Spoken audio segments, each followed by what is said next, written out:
പ്രിയമുള്ളവരെ, ഈ ഫോട്ടോയിൽ നടുവിൽ കാണുന്ന ഖബർ അതിൻ്റെ പ്രിയപ്പെട്ട അമ്മയുടെ ഖബറാണ്.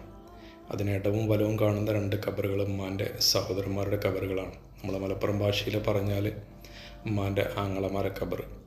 ഈ ഫോട്ടോ ഞങ്ങൾക്ക് വലിയൊരു പാഠം പഠിപ്പിച്ച് തരുന്നുണ്ട്. അത് പറയാൻ വേണ്ടിയിട്ടാണ് ഇങ്ങനെ ഒരു വീഡിയോ ചെയ്യുന്നത്. ജീവിച്ചിരുന്ന കാലത്ത് ഉമ്മാക്ക് ആങ്ങളമാരെന്ന് പറഞ്ഞാൽ വലിയ കാര്യമായിരുന്നു, ഭയങ്കര ഇഷ്ടമായിരുന്നു. ഉമ്മയുടെ ആങ്ങളമാർക്കും അങ്ങനെ തന്നെയായിരുന്നു, തിരിച്ചും വലിയ സ്നേഹമായിരുന്നു.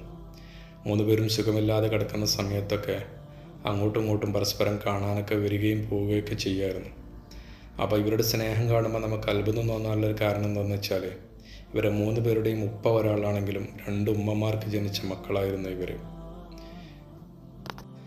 ഇന്നത്തെ കാലത്ത് ഒരു ഉമ്മാക്കും ഒരു ബാപ്പാക്കും ജനിച്ച ഒരേ ചോരയിൽപ്പെട്ട സഹോദരന്മാർ തന്നെ നിസ്സാരമായ സ്വത്ത് തർക്കത്തിൻ്റെ പേരിലോ അല്ലെങ്കിൽ നാത്തൂമ്പോറിൻ്റെ പേരിലോ അല്ലെങ്കിൽ ഒന്നോ രണ്ടോ വാക്കുകൾ അങ്ങോട്ടും ഇങ്ങോട്ടും സംസാരിച്ചതിൻ്റെ പേരിലൊക്കെ തെറ്റിക്കഴിയുന്നവരും അകന്ന് കഴിയുന്നവരൊക്കെയാണ്. എനിക്ക് പരിചയമുള്ളവർ തന്നെ അങ്ങനെയുള്ള ആളുകളുണ്ട്. അപ്പോൾ അവരോടൊക്കെ തന്നെ നമുക്ക് പറയാനുള്ളത്, എൻ്റെ ഉമ്മയും അവരുടെ സഹോദരന്മാരും 2 വർഷത്തിനുള്ളിൽ വ്യത്യസ്തമായ മാസങ്ങളിലാണ് മരിക്കുന്നത്. അവർക്കിടയിൽ അവർക്ക് മുമ്പ് ശേഷമായിട്ട് ഒരുപാട് ആളുകൾ നമ്മളെ മഹല്ലിൽ നിന്ന് മരിച്ചു പോയിട്ടുണ്ട്. എന്നിട്ടും അവർക്ക് 3 പേർക്കും ഒരുമിച്ചുറങ്ങാൻ ഒരേ ഇടം അള്ളാഹു ഒരുക്കി കൊടുത്തത് അവർ ജീവിതകാലത്ത് കാണിച്ച സ്നേഹം അള്ളാഹുവിന് എത്രത്തോളം ഇഷ്ടമായത് കൊണ്ടാവാം എന്നുള്ളതാണ് നമ്മൾ വിശ്വസിക്കുന്നത്.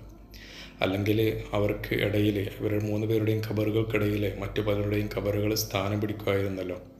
അങ്ങനെയൊന്നും സംഭവിക്കാതെ വരെ 3 പേർക്കും ഒരേ ഇടം അള്ളാഹു ഒരുക്കി കൊടുത്തത് അതൊരു വലിയ മാതൃകയായിട്ടാണ് ഞങ്ങൾ മനസ്സിലാക്കുന്നത്. നമ്മൾ മഹല്ല് കമ്മിറ്റിയോട് റിക്വസ്റ്റ് ചെയ്തതോ അല്ലെങ്കിൽ ആ സ്ഥലം അതിനായിട്ട് മാറ്റിവെച്ചതോ ഒന്നുമല്ല. എന്നിട്ട് പോലും അവർക്ക് 3 പേർക്ക് ഒരുമിച്ചുറങ്ങാൻ അള്ളാഹു ഒരിടം ഒരുക്കി കൊടുത്തു എന്നുള്ളതാണ്.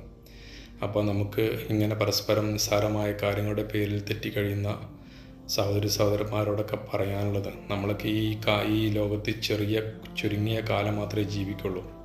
ആ ഉള്ള സമയം പരസ്പരം സ്നേഹിച്ചും സഹകരിച്ചും സ്നേഹം അങ്ങോട്ടും ഇങ്ങോട്ടും കൊടുത്തൊക്കെ കഴിയുകയാണെങ്കിൽ ഇതുപോലെ ഇരു ലോകത്തും അള്ളാഹു നമ്മളെ ഒരുമിപ്പിക്കാൻ അതൊരു പക്ഷേ കാരണമാവുമെന്ന് നമുക്ക് വിശ്വസിക്കാം, അതിനു വേണ്ടി പ്രാർത്ഥിക്കാം. മാത്രമല്ല, ഇത് കണ്ടു വളരുന്ന നമ്മളെ മക്കൾ പരസ്പരം സ്നേഹിച്ചും സഹകരിച്ചും കൊണ്ടും കൊടുത്തും കഴിയാനും അത് വലിയൊരു കാരണമാവും, മാതൃകയാവുകയും ചെയ്യും. അപ്പോൾ അതുകൊണ്ട് അള്ളാഹു എല്ലാവർക്കും അത്തരമുള്ള നല്ല മനസ്സ് കൊടുക്കട്ടെ. അള്ളാഹു എല്ലാവരെയും പരസ്പരം സ്നേഹത്തോടെയും സഹകരണത്തോടെയും കഴിയാനുള്ള മനസ്സ് നൽകി അനുഗ്രഹിക്കട്ടെ.